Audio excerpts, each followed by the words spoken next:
Buenas tardes, mi nombre es María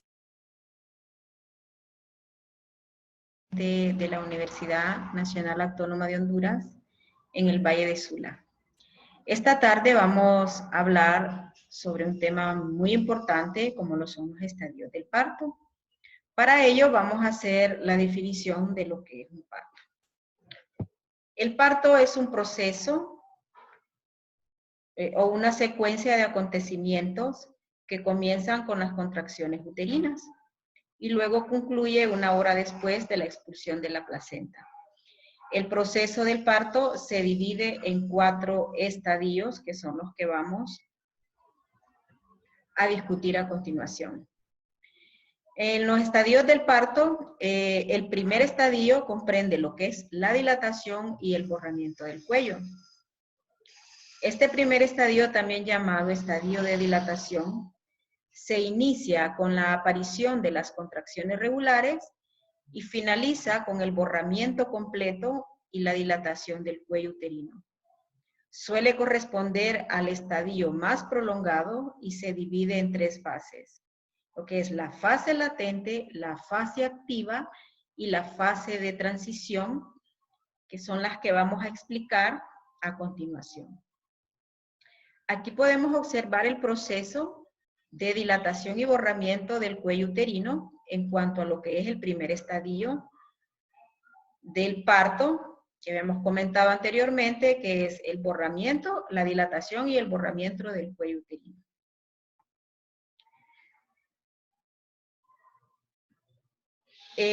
Habíamos comentado que se divide en 3 fases. Tenemos la fase latente, la fase activa y la fase de transición. La fase latente del primer estadio del parto comprende desde el inicio de las contracciones hasta una dilatación del cuello del útero de 4 centímetros. Las contracciones se producen cada 10 a 15 minutos y su frecuencia aumenta de manera paulatina hasta situarse en una contracción cada 5 minutos. La duración de cada contracción abarca de 30 a 40 segundos y su intensidad oscila de leve a moderada. En esta fase latente, la paciente percibe las contracciones, pero se siente más o menos cómoda, se muestra ilusionada ante el comienzo del parto y a menudo siente cierta ansiedad ante lo que le avecina. Si no se hubiera producido aún lo que es la ruptura de las membranas, se le recomendará que camine tratando de evitar cansarse. Este momento también es adecuado para reforzar la formación de la paciente y su compañero, en especial en lo relativo a lo que son las técnicas de relajación y respiración. Generalmente en la fase de latencia tiene una duración entre 8 a 10 horas en el primer embarazo, mientras que en las siguientes, como en las multíparas o las secundigestas, suele durar alrededor de lo que son 5 horas. Esto es en cuanto a la fase latente. En la fase activa del primer estadio del parto comienza cuando la dilatación del cuello del útero alcanza 4 centímetros y concluye con una dilatación de 8 centímetros. Las contracciones se suceden cada 3 a 5 minutos y tienen una duración de 60 a 90 segundos y una intensidad de moderada a fuerte. En esta fase activa, la paciente percibe un aumento de las molestias conforme va descendiendo el feto en la pelvis. Esto debido a la distensión de diversos músculos y ligamentos en ella. A lo largo de esta fase, la mujer trata de adoptar una postura que le ayude a aliviar las molestias. Algunas pacientes necesitan ayuda para hacerlo. La parturienta se centra en las técnicas de relajación y respiración Y la duración media de esta fase activa del parto es de más o menos de 4 a 6 horas en las primigestas y de 3 a 4 horas en las multiparas. En lo que es la fase de transición del primer estadio del parto, este se define como el periodo durante el cual la dilatación del cuello del útero pasa de 8 a 10 centímetros. Las contracciones son más intensas, aparecen cada 3 a 5 minutos y duran alrededor de 90 segundos.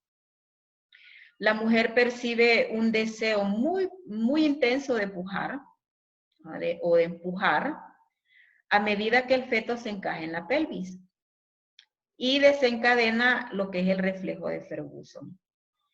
El reflejo de Ferguson se da por la distensión del cérvix, o sea, la distensión del cérvix estimula la secreción de oxitocina por el sistema hipotálamo-neurohipófisis, lo que aumenta la contractibilidad uterina. Las contracciones uterinas dilatan el cuello, lo que aumenta la secreción de oxitocina. Y esto a su vez aumenta las contracciones uterinas. Este es un poco para comprender lo que es el reflejo de Ferguson que se desencadena en lo que es en la fase de transición. Es posible que sea preciso recordarle a la paciente que debe aplicar las técnicas de relajación y respiración, como se ha mencionado anteriormente. La paciente no debe empujar de forma activa hasta que haya finalizado la dilatación, que es hasta los 10 centímetros. Ya que podría sufrir algún desgarro y principalmente un desgarro cervical que puede poner en riesgo la vida de la paciente por una hemorragia por parto. Si lo hiciera en una fase temprana, también, ¿verdad? Hay pacientes que si nosotros como profesionales de enfermería no brindamos esa educación oportuna en cuanto a las técnicas de relajación y respiración y tener esa educación constante en el proceso del trabajo del parto, esta paciente va a empezar a empujar antes, o sea, en una fase temprana y nos va a hacer un edema de cervix y nos va a complicar lo que es el parto al final. La fase de transición se caracteriza por algunas conductas en la paciente. Por ejemplo, hay algunas que suelen mostrarse más inquietas en esta fase, más irritables y a veces hasta enojadas. Puede expresarse con frases similares como no lo soporto, no me toques, ya no aguanto, ¿verdad? Entre otros. En este momento, el profesional de enfermería debe explicarle al acompañante de la paciente que esta conducta forma parte del proceso del parto.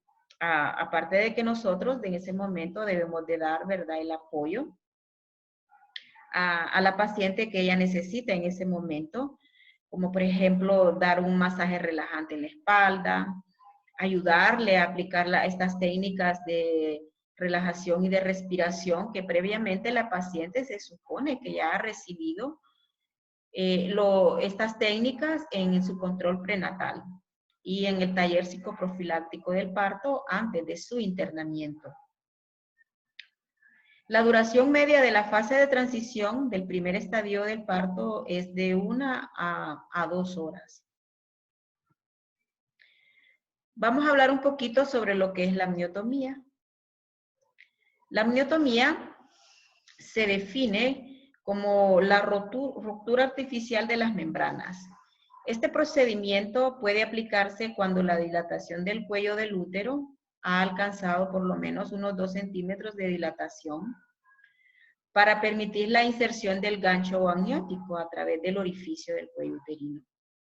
La necesidad de efectuar una amniotomía puede deberse a los siguientes motivos. Número 1, se puede realizar para la estimulación del comienzo del parto.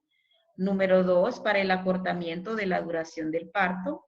y también se puede utilizar como acceso al feto para aplicar un electrodo de monitorización cardíaca interna. Pero esta indicación la debe de dar el ginecólogo y en estos casos pues el mismo ginecólogo la realiza, lo que es la amniotomía. Este procedimiento se asocia a algunos inconvenientes. En primer lugar, puede producirse una infección a raíz de la exposición fetal a microorganismos vaginales y uterinos. En segundo lugar, incrementa el riesgo de prosidencia del cordón umbilical. Se nos puede presentar un prolapso del cordón umbilical que puede comprometer la vida del niño. Por ello es importante que nosotros, como profesionales de enfermería, toda paciente que tiene ruptura de membranas debe de estar en reposo absoluto para evitar esta complicación. Por último, puede potenciar el moldeado debido a la menor protección de la cabeza fetal frente a las contracciones, debido a que ya no hay líquido amniótico.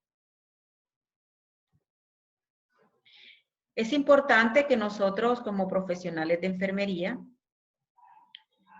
realicemos lo que es la preparación para el parto. El profesional de enfermería preparará el paritorio conforme el proceso del parto avance al estadio 2, que ya lo vamos a ver a continuación. Nosotros debemos de verificar que los equipos y los instrumentos necesarios se encuentran en el lugar adecuado.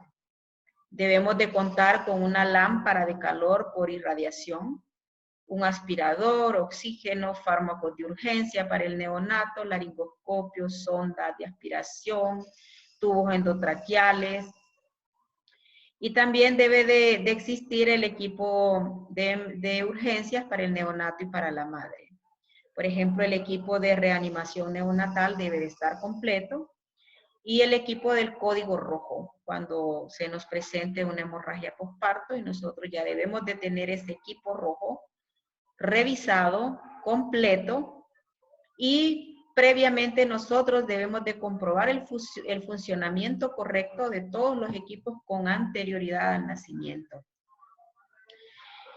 Esto, evitar cualquier retraso innecesario en la asistencia al paciente forma parte de una atención de calidad, que es algo que nosotros nunca debemos olvidar. En cuanto a lo que es el segundo estadio del parto, nos referimos al nacimiento.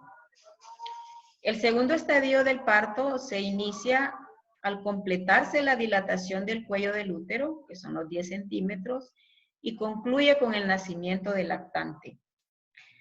En este momento las contracciones se producen cada 2-3 minutos y duran entre 60 y 90 segundos. La mujer debe utilizar su musculatura abdominal para empujar en sentido descendente y de manera activa durante cada contracción. Esta etapa puede prolongarse durante 1 a 3 horas en las mujeres primigrávidas o primigestas, mientras que en las multíparas suele requerir entre 15 a 30 minutos.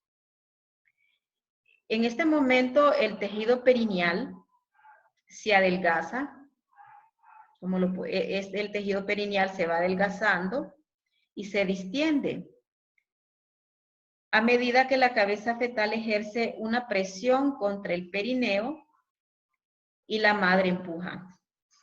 Los labios se abren, se puede visualizar la cabeza fetal entre 2 contracciones consecutivas.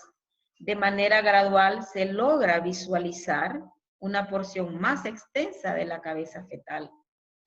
Se dice que ha tenido lugar el coronamiento, cuando la parte más grande de la cabeza fetal ha atravesado la vulva y puede visualizarse entre 2 contracciones sucesivas y en este momento el feto habrá nacido después de unos cuantos minutos más. Aquí podemos observar todo lo que es el proceso del segundo estadio del parto, que es el nacimiento, que los vamos a explicar posteriormente cada uno de ellos. Vamos a hablar un poquito sobre lo que es la episiotomía. La episiotomía o sección quirúrgica del tejido perineal se lleva a cabo en esta etapa, en muchos partos. La episiotomía puede facilitar el nacimiento y evitar el desgarro de los tejidos perineales y anales. En la figura se representa la localización de las episiotomías de línea media y lateral, como ustedes la pueden observar ahí. Tenemos lo que es la episiotomía de línea media y la episiotomía media lateral, que son las dos más utilizadas. La técnica de inyección local previa a la episiotomía, que es la primera imagen que ustedes pueden ver, que es una proyección anterior y la proyección sagital en la que se presenta el patrón de inyección en abanico. Las dos incisiones más frecuentes son la lateral media y la mediana, que es en la línea media, como lo habíamos mencionado anteriormente. En cuanto a la episiotomía, previo al nacimiento del bebé, se practica solo en los casos siguientes. Debemos de recordar que la episiotomía ya no es de rutina, sino que vamos a hablar de episiotomía restrictiva. En ese caso, solo debe de aplicarse en los siguientes. Por ejemplo, si tenemos un sufrimiento fetal, vamos a realizar una episiotomía. Un parto vaginal complicado, por ejemplo, una presentación diferente a la del vértice pélvico, por ejemplo, una distocia de hombros, un parto asistido con forceps o vacuum extractor. También vamos a realizar una episiotomía en un caso que se nos presente fibrosis perineal o problemas de cicatrización perineal por heridas o desgarros previos que haya tenido la paciente.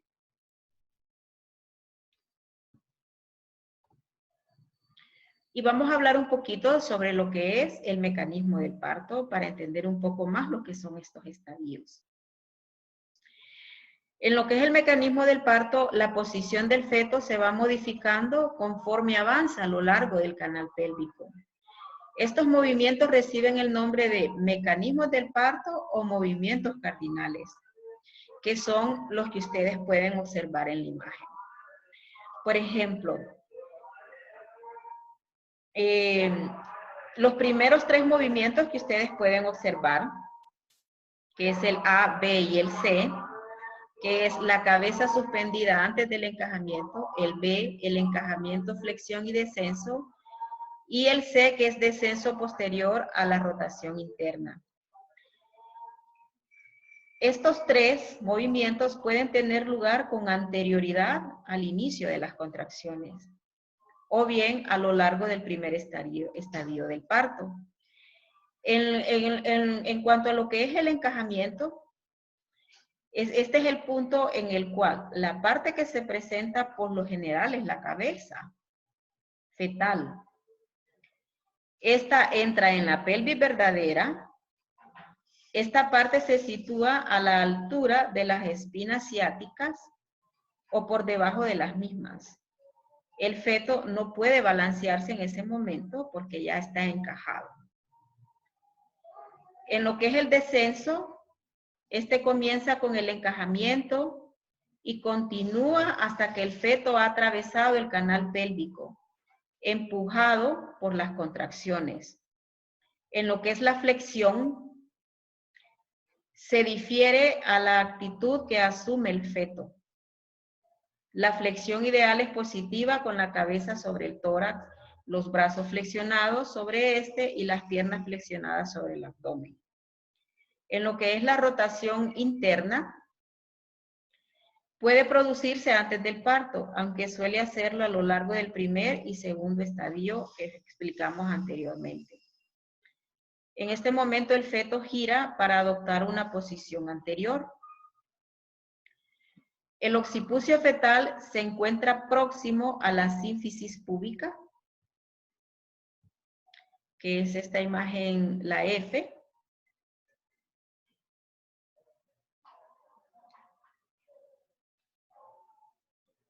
Se encuentra próximo a la sínfisis púbica materna Y en lo que es la extensión tiene lugar cuando el feto extiende la cabeza y presiona el occipucio contra la sínfisis púbica materna. Este movimiento provoca la salida de la cabeza fetal a través del orificio vaginal. El ginecólogo o la matrona pueden facilitar el nacimiento al presionar la porción inferior del perineo materno y propiciar la extensión del cuello al levantar lo que es suavemente el mentón del feto. Luego podemos observar en la F que tenemos la restitución. En cuanto a la restitución, este describe el giro de la cabeza fetal para alinearse con los hombros. En este momento el feto rota hasta que los hombros se encuentran en posición anterior o posterior, que es la rotación externa.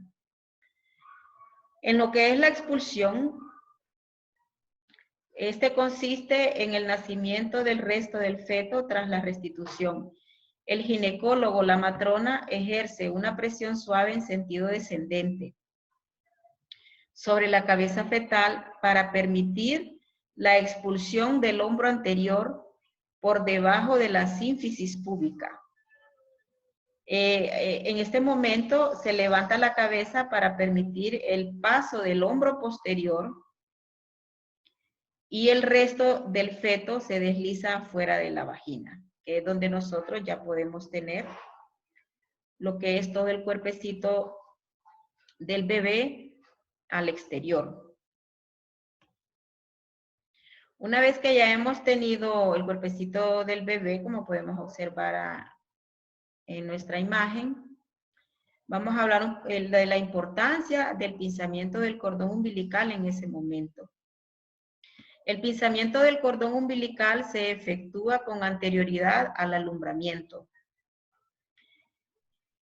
En ese momento vamos a realizar el pinzamiento del cordón entre 90 segundos, que equivale a un minuto y medio.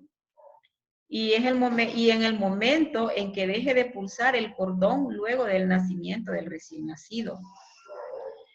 El pinzamiento demorado del cordón, cuando deje de latir el cordón aproximadamente a los 3 minutos, luego del nacimiento, esto contribuye a prevenir la anemia neonatal y la anemia por carencia de hierro en los primeros 6 meses de vida del niño, ya que por un mecanismo fisiológico el recién nacido recibe en los primeros minutos entre 80 a 100 ml de sangre y de 40 a 50 miligramos de hierro, lo cual le permitirá evitar la carencia de ese mineral durante el primer año de vida. Sin embargo, a los 90 segundos, que es un minuto y medio desde el nacimiento aproximadamente, el 78% de los beneficios ya se han logrado. En todos los nacimientos, al tiempo que se inician simultáneamente los cuidados básicos del recién nacido, no se recomienda el pinzamiento y corte del cordón umbilical menos de 1 minuto después del nacimiento, salvo que el recién nacido sufra hipoxia y deba ser trasladado de inmediato a lo que es la reanimación neonatal. En ese caso nosotros debemos de pinzar y cortar inmediatamente lo que es el cordón umbilical.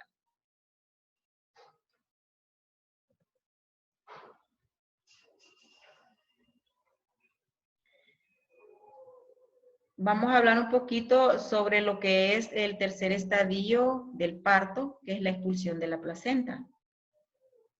El tercer estadio del parto se inicia con el nacimiento del feto y concluye tras la expulsión de la placenta, lo que debe tener lugar a lo largo de los 30 minutos siguientes al nacimiento.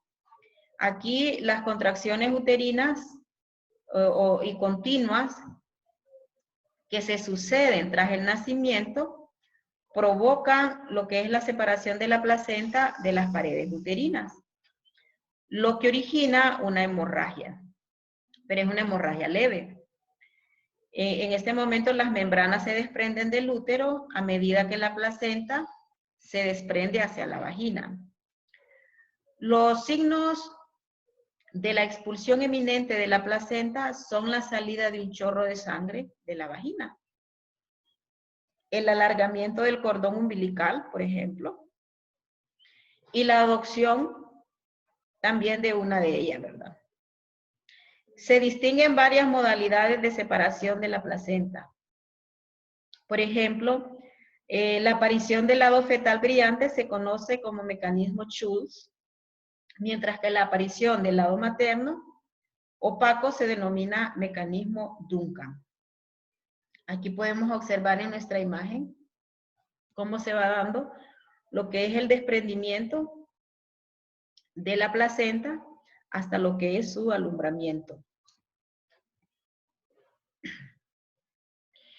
Cuando nosotros ya hemos tenido y ha finalizado lo que es el alumbramiento, vamos a cumplir lo que es el manejo activo del tercer periodo del parto. Con el manejo activo del tercer periodo del parto, se ha demostrado que este manejo activo del alumbramiento, que es aplicar 10 unidades de oxitocina intramuscular y practicar lo que es la tracción y la contratracción del cordón umbilical y dar un masaje uterino, disminuye sustancialmente la incidencia de la hemorragia puerperal por atonía uterina en un 60% y disminuye la cantidad de sangre de pérdida de 1 litro o más en el puerperio. Y evitamos la necesidad de transfusiones sanguíneas costosas y peligrosas para la paciente. Y además previene lo que son las complicaciones relacionadas con la hemorragia posparto, que es una de las primeras causas de muerte a nivel mundial y que está más relacionada con lo que es la atonía uterina, y que este manejo activo del tercer periodo del parto y su cumplimiento beneficia mucho a las madres para evitar esta complicación y minimizar un poco lo que son las muertes maternas por atonía uterina. Entonces, en lo que es el manejo activo del tercer periodo del parto, se debe de realizar de la siguiente manera. Inmediatamente después del nacimiento del recién nacido, nosotros debemos de palpar el abdomen de la madre, para descartar la presencia de otro u otros fetos. Cuando nosotros ya hemos descartado eso, ¿verdad? Pedimos que nos administren inmediatamente en el primer minuto del alumbramiento lo que son las 10 unidades de oxitocina intramuscular a la madre. Luego vamos a colocar la otra mano por arriba de la sínfisis del pubis, con la palma hacia abajo, y vamos a aplicar con delicadeza presión ascendente hacia el ombligo de la mujer con tracción. Posteriormente les voy a estar enviando un video de esta técnica, de lo que es el manejo activo del tercer periodo del parto. Luego vamos a mantener tensión leve en el cordón umbilical y tracciona en forma sostenida y suave cuando haya una contracción uterina, manteniendo al mismo tiempo la contracción uterina hasta la salida de la placenta. Si la maniobra no resulta de inmediato, vamos a sostener el cordón sin traccionar y vamos a esperar hasta la próxima contracción y vamos a repetir la tracción controlada del cordón y la contratracción del útero.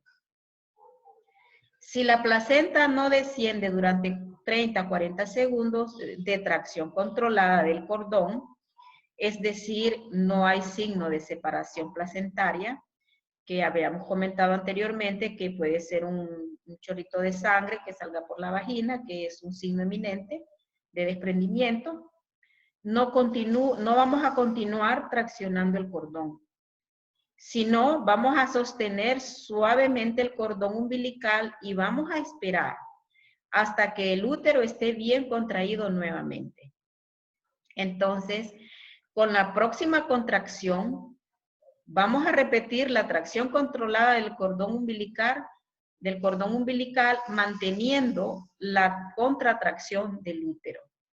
Debemos de recordar en este momento que nunca debemos aplicar tracción al cordón umbilical, o sea, jalón. Nunca debemos jalar el cordón umbilical sin aplicar la contratracción por encima de la pubis con la otra mano, porque podemos provocar una inversión uterina.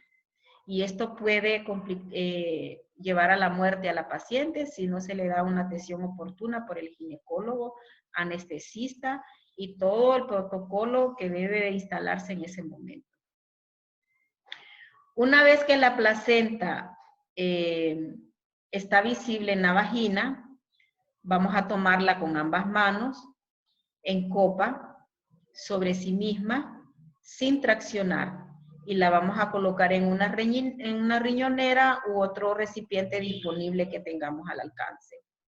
La vamos a examinar cuidadosamente para estar seguro que está íntegra. Lo que es la cara materna, la fetal, las membranas y el cordón. Si en ese momento faltara una porción de la superficie materna o hay desgarros de membranas vascularizadas, vamos a sospechar de la retención de fragmentos placentarios. Si esto ocurre, vamos a manejarlo según lo descrito en la hemorragia posparto. Acuérdense que en la hemorragia posparto tenemos las 4T, y cuando existen residuos de placentarios, nos estamos refiriendo a lo que es la T de tejidos. Y esto puede ocasionarle a la paciente una hemorragia posparto. Por lo tanto, es la importancia de revisar la placenta, que esté completa, que los cotiledones estén completos, que no haya quedado ninguna membrana. Y más que todo, esta complicación se presenta en el mecanismo Duncan, ¿verdad? Porque no trae envoltura, no trae membrana, y es en la que más se presenta esta complicación. Luego de ello vamos a realizar lo que es un masaje inmediato del fondo del útero hasta que esté contraído. Esto lo vamos a realizar una vez que ya se ha dado lo que es el alumbramiento completo de la placenta y que ya la hemos revisado y todo eso. Entonces en ese momento vamos a realizar un masaje inmediato del fondo del útero hasta que esté contraído. Y debemos de asegurar que el útero no se relaja después de que se detuvo el masaje uterino. Esto es muy importante. Si la placenta no se expulsa a los 18 minutos, debemos de pedir ayuda y debemos de iniciar el manejo de la hemorragia posparto aplicando los conceptos de la hora dorada y activación de lo que es el código rojo.